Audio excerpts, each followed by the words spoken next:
Halo sobat dimanapun kalian berada. Gimana? Token listrik di rumah masih aman? Oke, coba bayangin ini. Gimana jadinya kalau seorang jenius culun dengan IQ 170 yang seumur hidupnya paling jago cuma mecahin kode, tiba-tiba harus balas dendam ke teroris profesional, boro-boro nembak orang, nyembelih ayam buat syukuran aja dia nggak pernah.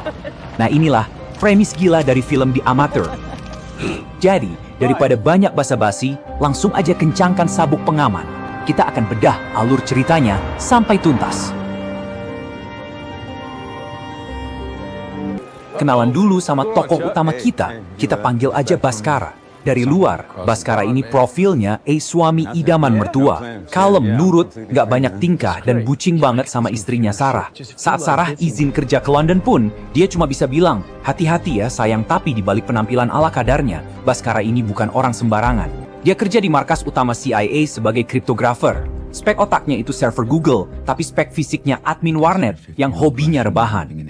Kerjanya, mecahin kode-kode rahasia negara yang bikin agen lapangan pusing 7 keliling.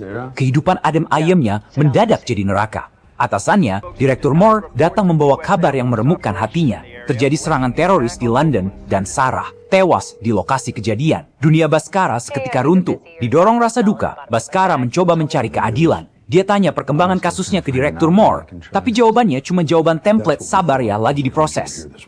Capek nungguin birokrasi yang lemotnya ngalahin antrean sembako, Baskara pun nekat. Dia pakai akses supernya buat investigasi sendiri. Hasilnya, dalam semalam, dia berhasil mengidentifikasi 3 dari 4 pelaku. Dia juga menemukan fakta bahwa ini bukan sekadar serangan teroris, tapi proyek bayaran dari pihak lain. Saat dia presentasi di depan para petinggi CIA dengan bangga, reaksinya di luar dugaan. Mereka bilang, kami sudah tahu, tapi kasus ini sensitif, jadi kita diamkan saja. Parahnya lagi, Baskara malah disuruh ke psikiater biar tenang. Di titik inilah, Baskara yang sabar itu akhirnya mengklik tombol uninstall kesabaran.exe. Dia sadar keadilan tidak akan datang sendiri. Dia retas seluruh server CIA, mengunduh semua data misi ilegal yang melibatkan atasannya, lalu datang ke ruangan mereka dengan satu tawaran yang tidak bisa ditolak. Latih saya jadi pembunuh, atau besok pagi data ini jadi sarapan para jurnalis. Maka, dimulailah perjalanan Baskara di barak pelatihan CIA. Dan ini adalah bagian terlucu dari film. Kemampuan menembaknya luar biasa ngaconya. Nembak papan segede pintu dari jarak dekat aja masih meleset. Mungkin kalau targetnya disuruh lari ke arah peluru, baru kena kali ya.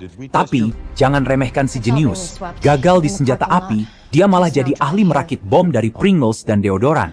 Gagal berkelahi, dia malah jago bikin paspor palsu setelah nonton tutorial di YouTube. Mentornya sampai geleng-geleng kepala.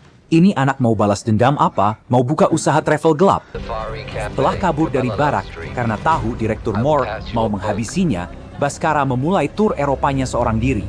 Target 1, Barbara si ratu alergi di London. Baskara tidak main serbu. Dia meretas HP Barbara, pelajari kelemahannya, dan ketemu alergi parah sama serbuk bunga. Dengan modal kecerdasan dan budget secukupnya, dia borong semua bunga di toko terdekat. Rencana A, mati elegan karena alergi. Realita, si Barbara panik, kabur ke jalan, dan malah kena karma instan ketabrak mobil.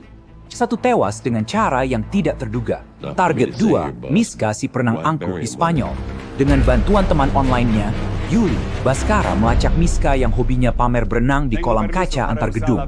Baskara mempelajari struktur kolam itu, lalu dengan santai menyabotase sistem tekanannya. Hasilnya, kolam kaca pecah dan Miska tewas dengan cara paling sinematik dan mahal sedunia. Target 3, Alice si pedagang senjata di Romania. Baskara nyamar jadi penjual senjata dan menjebak Alice dengan kotak bom. Sebuah teknik negosiasi yang sangat persuasif. Alice yang tadinya sangar, langsung berubah jadi Vember bocor, ngasih semua info soal bosnya.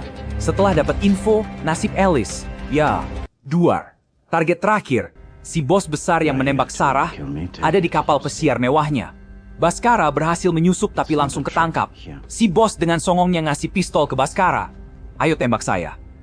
Buktikan kalau kamu bukan pengecut, katanya. Yakin kalau Baskara tidak akan berani. Dan benar, Baskara tidak menembak. Dia meletakkan pistol itu, lalu duduk dengan tenang. Si bos tertawa, tidak sadar kalau dia sedang di-prank. Selama si bos ngoceh, Baskara bukan pasrah.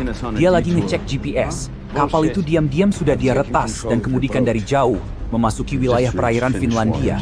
Di saat yang sama, semua bukti kejahatan sudah terkirim ke polisi internasional. Baskara tidak perlu menarik pelatuk. Dia hanya perlu koneksi internet yang stabil. Skakmat. Dan begitulah semua penjahat ditangkap, termasuk para atasan korup di CIA. Baskara membuktikan bahwa di zaman sekarang, yang paling mematikan bukanlah Rambo, tapi anak IT yang sakit hati dan punya banyak waktu luang. Gimana menurut kalian? Puas nggak sama cara balas dendam si paling jenius ini? Tim gebuk langsung atau tim jebakan cerdas kayak Baskara? Coba absen di kolom komentar. Oke deh, segitu dulu gibah film kali ini. Jangan lupa pencet tombol like kalau kalian terhibur, subscribe biar nggak ketinggalan alur cerita seru lainnya. Saya pamit.